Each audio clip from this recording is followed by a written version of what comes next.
Yo, it's your boy AJ. I'm here with Rage and Cypher. OKC. Why is We're gonna talk about OKC's in the championship contending. Are they championship Scary, contending? scary, Very scary. scary. Make sure you guys hit that like button, subscribe. We're gonna talk about more about OKC. You're now tuned in to Hoops World. Hoops World. We played that I want to kill everything in front of me. So 670. we did it! I hit the streets just to get a bag. I'll pack, he got toe tagged. I punched the nigga for shorty. I'm John Woo with the 40. You not gang nor the homie. Don't bro me, no, you don't know me. Gang shit, members only. You wasn't there, I was lonely. You wasn't there, I was lonely. Dog nice blicky on me. I was just stacking my commas up. Head down, trying to run it up. These niggas be steady, be clocking.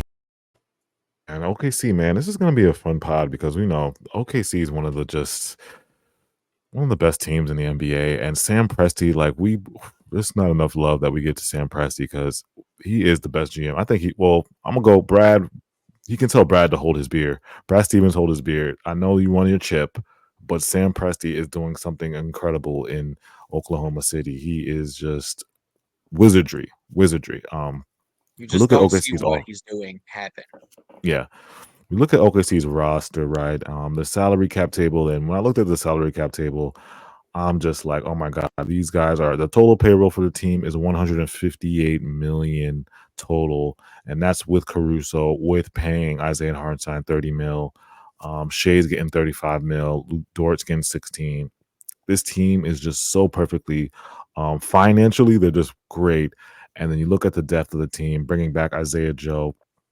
Where would you Rage? What do you think about the OKC's offseason? Like, do you think they could really go to the chip with this team?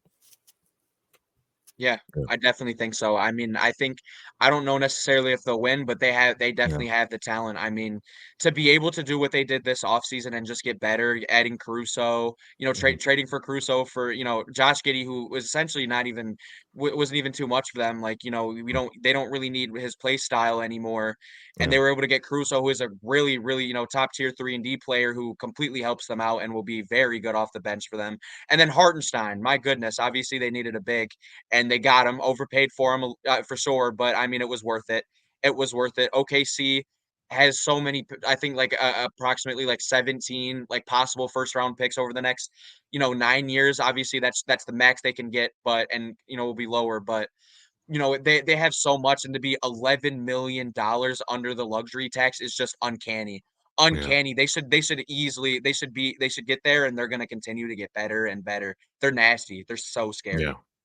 And let me ask Syph this. Syph, what do you think, like, with this roster that Sam Presti built, what do you think is there any weaknesses? I mean, we've seen him sign Isaiah Hartenstein, and then you entered the defensive call and the 3-and-D like Rage was talking about with Caruso. Do you see any weaknesses in OKC's roster that Sam could say, we could be better at this, or do you think this team is just perfectly built to go all the way to the NBA Finals? Bas- Basically, no. Like they Mhm. fixed every one of their problems in the Yeah, offseason yeah, without trading a single draft pick because okay, here are their biggest weaknesses. yeah. One was their rebounding, and they signed Isaiah Hartenstein, who's one of the best rebounders, offensive rebounders in the NBA. Right. And their other weakness was Josh Giddey couldn't shoot threes, Yeah. and they replaced him with Alex Caruso, who is one of the best three and D guards in the NBA. Right. So they fixed their biggest weaknesses, and this was a team who last season was the number one seed in the Western Conference. They were a top 5 team in offense and a top 5 team in defense. Mm, So wow. the fact that they got better, like the only thing you could argue is a weakness is their secondary on-ball shot creation. Yeah. Can Jalen Williams take a bit of a leap in terms of creating his own shot off the dribble? Yeah. Yeah. I agree. I guess that's a great point that you made because I specifically remember they were this close to beating the Mavs. Like the Mavs, I remember Kyrie said like this was the hardest series in the playoffs because this OKC team was very, very close to beating the Mavs, and they could have been right there in the finals, um, just as easily as the Mavs. But it's like the when Shea would get double teamed or Shea would get kind of like shut down or he was having an off game. That's what I remember specifically in the playoffs where it's like, okay, somebody has to get make a bucket. And now Thunder fans are like, okay, Jalen Williams, is he going to take that leap? Or they're searching for a guy just to give him some type of like creative scoring outside of Shea. And that's what really hurt OKC, I guess, because you're dealing with Luka and Kyrie, the two amazing scorers they are. I mean, but you just needed something else to push you over, because the defense, OKC's defense it's really good. Chad is rim protecting. They got great wing defense, Dort.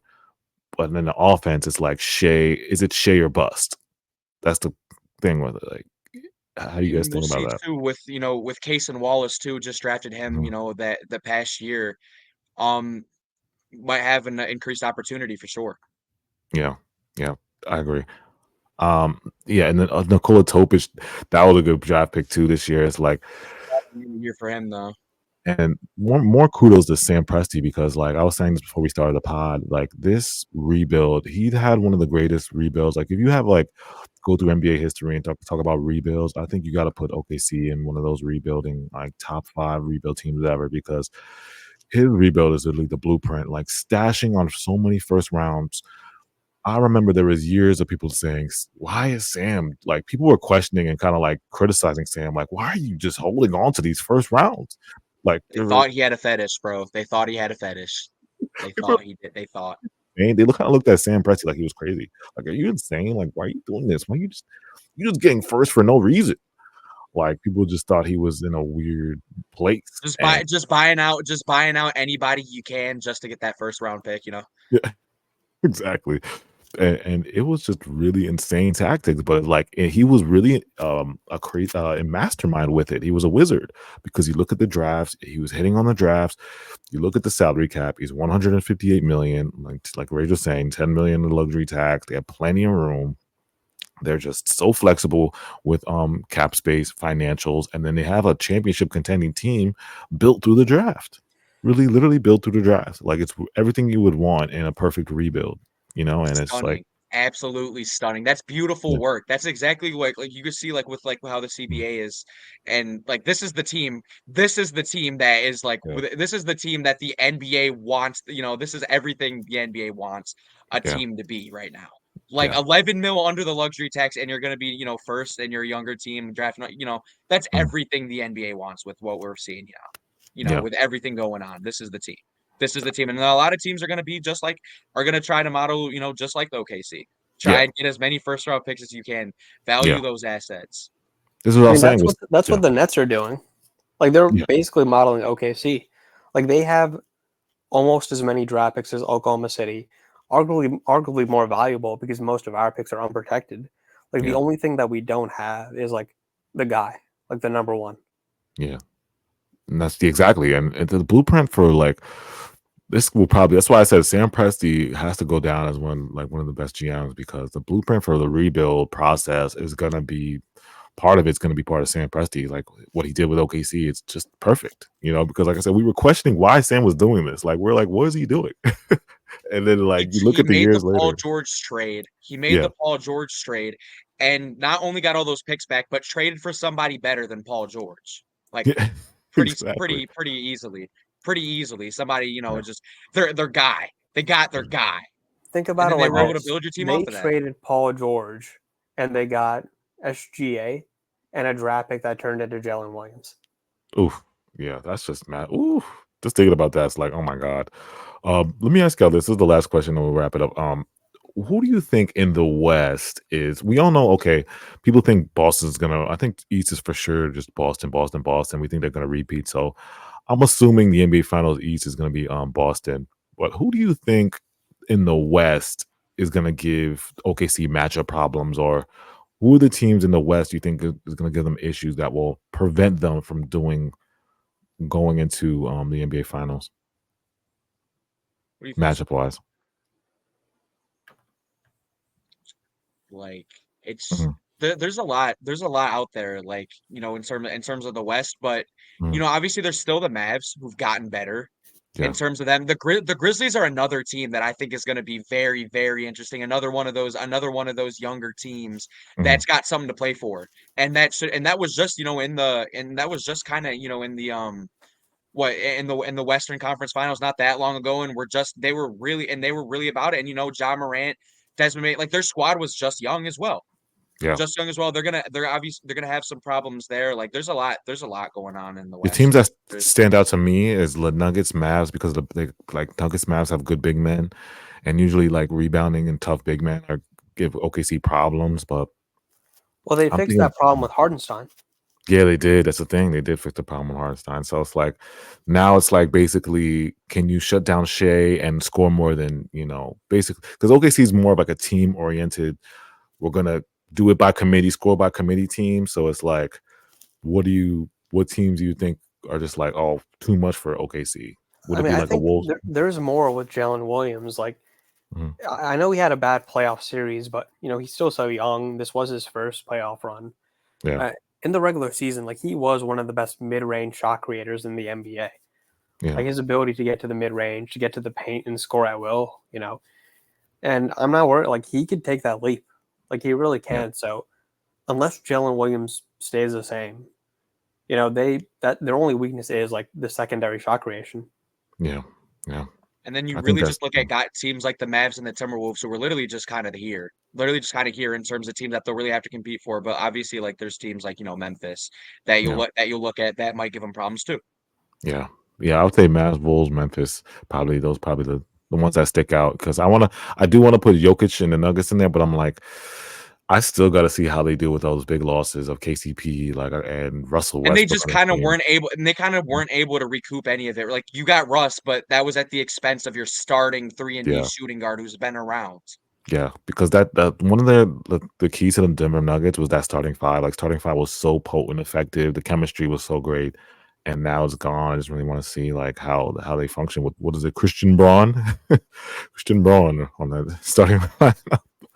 Let me wait till I see how Christian Braun plays, so I could put the Jokic. No, don't get me wrong, Jokic is still the best player in the world to me, but There's you got to also a see it. concern with, Almost beat Team USA, man. Yeah. speaking of like all the players they've lost, like Jamal Murray still doesn't have a contract extension.